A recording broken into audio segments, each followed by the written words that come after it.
Boa noite, senhores. Estamos aqui para falar mais uma aula de direito empresarial. Nós havíamos dito na última aula sobre estabelecimento empresarial, trespasse, que é a venda onerosa ou a alienação, de alguma forma, seja pelo arrendamento, inclusive, do estabelecimento através de um contrato devidamente registrado na junta comercial, etc., do estabelecimento empresarial. Nós vimos isso e agora nós vamos ver a possibilidade, gente, desse estabelecimento ser alugado. Imagina que eu sou um empresário, que na hora que eu fui exercer a minha atividade empresarial, eu não tinha um imóvel próprio para exercer essa atividade. Então, eu aluguei de alguém, eu loquei. E obviamente, ao locar, a gente sabe que nós temos que considerar a legislação especial, a Lei 8.245 de 1991, a famosa lei do inquilinato. A ideia é tranquila até aí, mas nós temos que primeiro dividir uma questão. Nós não estamos falando de locação residencial regulada pela mesma lei. Nós estamos falando de uma locação empresarial, porque eu sou empresário. Eu vou exercer uma atividade empresarial como inquilino naquele imóvel. Imagina que o imóvel é seu. O imóvel é seu e eu sou inquilino. Estou alugando esse imóvel por R$10.000 para você mensalmente, vou pagar pontualmente, se Deus quiser. Obviamente, eu como inquilino empresário, vou exercer atividades ali com uma dificuldade enorme inicialmente. Não vai ser tão fácil, né?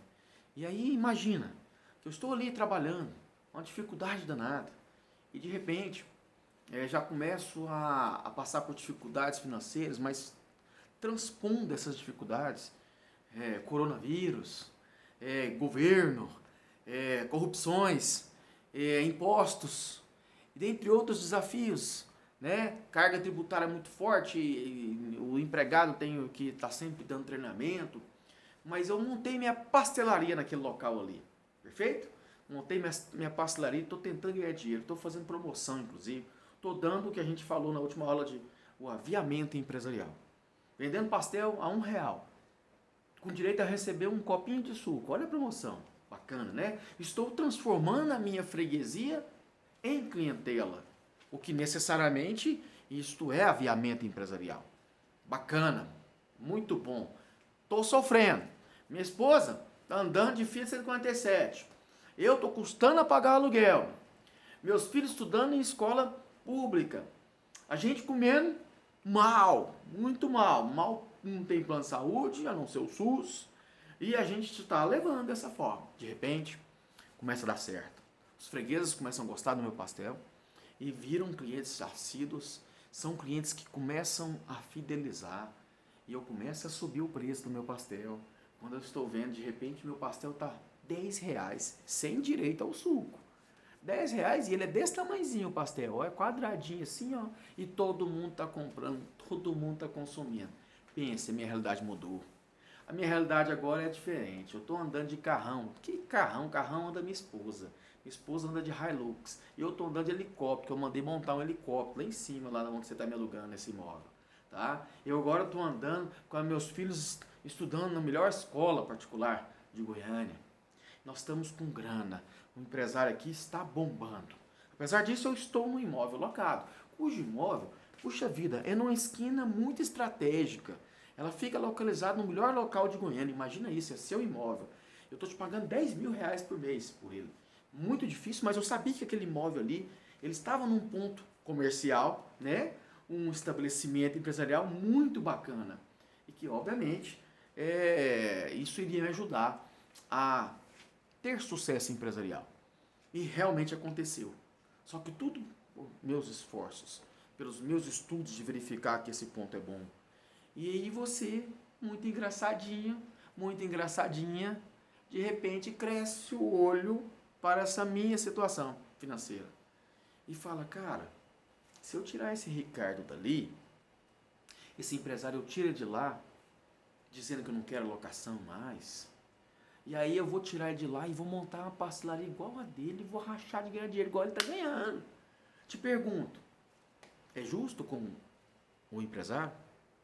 Será que esse empresário não teria que ter uma tutela jurídica para justamente evitar que ele perca essa locação, esse ponto comercial, e que necessariamente não seria mais justo que a lei me desse mais garantias de que você não pudesse tomar este ponto de mim? Bom, para isso existe sim, em tese, uma tutela jurídica que vai ser cobrada na sua prova. Essa tutela jurídica chama-se ação renovatória do aluguel. Ação renovatória da locação. Ação renovatória no sentido de renovar o aluguel. E, obviamente, às vezes, você está esperando só terminar o contrato para não renovar. Você vai falar, pessoal, mas é um direito do proprietário. Isso aí é uma outra questão. Nós estamos discutindo primeiro que existe um direito da minha pessoa de renovar. Existe. Inclusive, se você não quiser, eu posso ingressar com a ação, pedir a tutela jurisdicional para que o Estado assim diga, não, o Ricardo vai continuar por mais tanto tempo ali dentro daquele local, exercendo a sua atividade, locando esse imóvel desta pessoa proprietária dele. Então, não é que eu vou me tornar proprietário, logicamente, só quero deixar claro que vai ser renovado aquele contrato. Inicialmente vai se renovar para mais um mesmo tempo, basicamente, que foi renovado anteriormente. Se eu fiquei lá 10 anos, ficar mais 10 anos, de repente, vai depender da situação. E aí eu te pergunto, essa ação renovatória, ela é interessante ou não é para o empresário? Pensa nisso. Olha a consultoria que você pode dar para o empresário, porque dar consultoria é enxergar na frente. Dar consultoria é verificar o que a lei traz para o seu cliente e o que você pode retratar a ele, porque ele não sabe. Então, essa ação renovatória, quais seriam os requisitos? Para que eu, empresário, pudesse então propor esta determinada ação. Gente, aí nós temos que considerar que nesta aula nós vamos discutir quais são os requisitos dessa ação. Depois nós vamos fechar esta aula e vamos fazer uma outra em que eu vou dizer quais são também as possibilidades de defesa que o proprietário, você nesse exemplo que eu tenho dado, que você pode realizar, quais são as suas defesas como proprietário. E aí, inclusive, dá um belo tema de TCC, né? Você discutir versus, de um lado, o inquilino empresário, versus, de outro lado, um proprietário de um imóvel locado, né? Ação renovatória. Olha que tema bacana, muito pouco explorado para os nossos estudantes. Bacana para você escrever como artigo ou um TCC, e que aqui deixo essa dica, tá? Vamos começar? Esses requisitos, o nosso Gladson Mohamed estipula dessa forma, baseado, obviamente, na lei do inquilinato. É importante, primeiramente, que esse contrato que eu tenha feito com você, eu, empresário, inquilino, e você, proprietário, esse contrato tenha sido por escrito. Não há possibilidade de eu entrar com a ação se eu fiz com você essa locação verbal. E a gente sabe que a locação pode ser verbal, mas para conseguir uma ação renovatória, o meu contrato não pode ter sido verbal. Tem que ter sido de que forma, professor? Escrito, preto no branco, tem que ter sido por escrito. A gente tem assinado, de preferência com 50 testemunhas. No mínimo 2, né? Mas tem que ser escrito, põe isso na sua cabeça.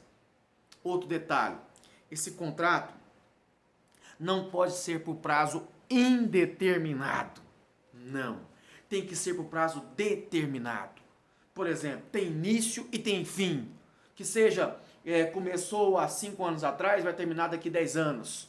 Vai estar lá o prazo determinado, do dia tal até o dia tal, do ano tal até o ano tal, mês tal até o mês tal. Tem que constar prazo. Se não constar prazo, já era qualquer possibilidade de ação nesse sentido renovatória. Essa ação renovatória exige essas duas coisas primeiramente. É só isso, professor? Lógico que não. Nós temos que considerar também que existe a exigência da lei de que esse prazo contratual seja de no mínimo 5 anos. 5 anos de contrato, gente. Isso, obviamente, é exigência mínima. Podem ser contratos somados? Podem. Por exemplo, às vezes você fez um contrato de 1 ano, renovou mais 2 anos, renovou mais 1 ano, depois renovou mais 1 ano, e assim fez no mínimo 5 anos. São 5 anos de contratos determinados, renovados, você perfez o mínimo necessário exigido por lei. Ou você fez um contrato de 5 anos, ótimo, também está configurando o prazo exigido por lei. Tá bom? Fica ligado, porque tudo isso que é como requisito que cabe ao empresário, também é, querendo ou não, uma defesa para você. Caso eu não tenha os 5 anos, você não vai alegar isso? Isso eu já estou te adiantando a próxima aula. Tá? É lógico que se eu não cumprir com o requisito, você vai justamente alegar a ausência desse requisito e vai quebrar a minha ação no meio. Você vai rachar a minha ação, dizendo, excelência, ele não tem os requisitos exigidos na lei do inclinato para exigir ação renovatória, para requerer ação renovatória. E esse é mais um requisito importante. Esse prazo de 5 anos. Ok? Outra questão. Além do prazo contratual de 5 anos, tem outro prazo que os alunos até confundem ele, que é o prazo de 3 anos de atividade empresarial. De mesma atividade empresarial. Repito, mesma atividade empresarial. Se nesses 5 anos, no primeiro ano eu fui borracheiro, no segundo ano eu exerci, nos dois próximos anos, no segundo e terceiro ano, eu exerci cabeleireiro. No outro ano eu exerci pastelaria. E no 5º ano eu exerci troca de óleo. Ora, eu não tenho 3 anos consecutivos. Às vezes eu até fui borracheiro nos 2 primeiros anos. Nos últimos 3 anos eu fui pastelaria. Exerci atividades de vender produtos alimentícios de pastéis. Nesse caso, configurou os 3 anos. Configurou. Então, ótimo. Eu tenho esse requisito preenchido. Ficou claro? Também é importante a questão... E aí sim eu vou dizer, na minha opinião, um dos prazos mais loucos a se considerar pela lei, é que eu, como empresário, que tem interesse de que esta ação realmente seja respeitada pelo judiciário e, obviamente, pelo proprietário que é você, eu tenho que ajuizar essa ação dentro de um lapso temporal, gente, que é muito doido. Dentro de um prazo que as pessoas que não sabem do que eu estou falando aqui agora vão perder esse prazo.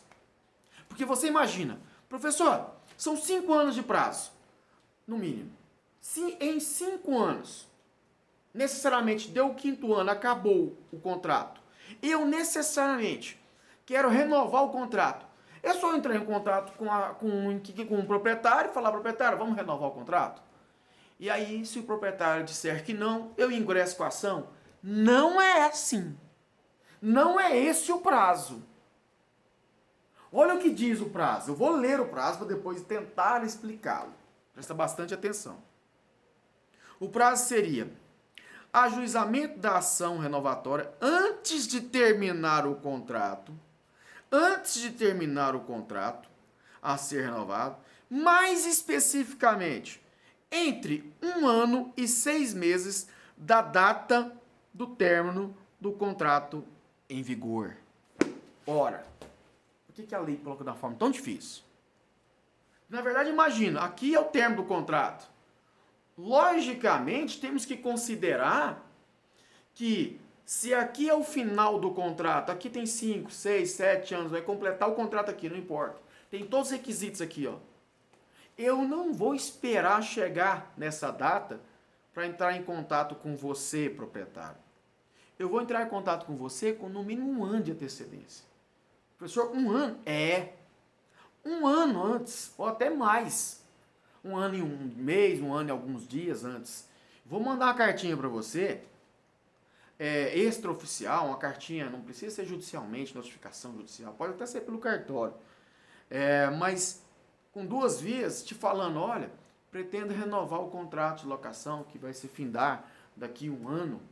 Eu preciso que façamos uma renovação de um contrato, que comece um novo contrato daqui em diante. Um novo contrato daquela data em diante. Não precisa ser essa data que você está procurando o proprietário. Obviamente, é possível fazer isso? Para que quando terminar esse primeiro contrato, comece o segundo contrato. E, obviamente, gente, eu vou procurar você e vou te dar um prazo de 5 dias para você me responder. Posso dar 10, posso dar 5. E se você me disser, vamos renovar? A gente vai lá, faz o contrato, você assina, eu assino. Eu garanti a renovação e é o objeto da minha ação que eu não precisei ingressar. Agora, se você não responde, isso necessariamente não significa que você concordou, tá? Que você já vai renovar o contrato porque você não responder dentro do prazo de 5 dias que eu te dei. Ou então você diz, não tem interesse não, Ricardo, de renovar esse contrato, não. E eu falo, tá bom, beleza. Então aí, gente, faltando um ano para esse contrato ser renovado, começa a valer um prazo para eu ingressar com a ação ali. Faltando um ano para terminar o contrato, eu tenho que ingressar com essa ação. Professor, e essa ação termina qual prazo? Quando terminar o contrato? Não. Faltando 6 meses. Olha só o prazo. 6 meses para o contrato terminar. Então você imagina. Vamos imaginar, esse aqui é o prazo de um ano que falta. Falta um ano. Um ano daqui até aqui. Quando completar a metade, isto é, quando chegar mais ou menos na metade desse um ano, vai estar faltando 6 meses para terminar o contrato, não é assim? 6 meses. Então, o prazo que eu tenho é exatamente isso aqui, gente, ó. Eu só tenho isso aqui de prazo, ó. Eu só tenho a metade. Eu só tenho do início, faltando um ano, até 6 meses antes de terminar o contrato. É esse o prazo que eu tenho, ó, de 6 meses. Então, se eu não entrar com essa ação dentro desses 6 meses, um ano, até 6 meses antes do contrato, se eu não entrar nesse prazo aqui, meu amigo, preclui o meu direito de ingressar com essa ação. Prescreve a minha situação. Eu não tenho condições de interpor mais, porque o requisito eu não vou ter condições de preencher. O ajuizamento, então, um ano antes, até 6 meses antes do término do contrato. Espero que tenha entendido, porque este prazo é muito doido, é muito louco, mas esses são os requisitos. Preciso que você dê uma olhadinha na doutrina, tem mais alguns detalhes, mas são esses os requisitos que eu gostaria de frisar, esses não posso faltar, mas é porque existem necessariamente ideias a serem colocadas pela doutrina que vão esgotar o assunto. Busque a legislação e busque também outras fontes que você possa necessariamente enriquecer este conteúdo. Espero ter ajudado e aguarde o próximo vídeo. Nós vamos discutir, provavelmente semana que vem, a defesa do empresário. A defesa, perdão, do proprietário, que é você no exemplo que eu tenho dado. Será que você, proprietário, tem também direito de se defender? Lógico que tem, né? Deixa claro aqui que é lógico que tem. Nós temos que considerar que você é proprietário, você tem direito constitucional de propriedade. Mas a gente tem que entender também que do lado de cá tem um direito empresarial. Muito bem escrito por Gladstone Mamed. Tá? Meu amigo Gladstone Mamed, que está com uma barba parecida com a minha. Aliás, a minha que está parecendo com a dele, porque ele tem barba há muito tempo. Um abraço ao meu amigo Gladstone Mamed. E necessariamente aqui, nesta edição, ele deixou para mim na página 244 bastante enriquecimento deste conteúdo, do qual é a fonte bibliográfica principal dessa nossa aula. Ok, pessoal? Quero pedir paciência a todos, vamos todos superar essa crise, essa pandemia do coronavírus e necessariamente vamos todos com muita saúde superar tudo isso, com a graça de Deus e com os nossos esforços, ok? Muito obrigado, forte abraço a todos, fiquem todos com Deus.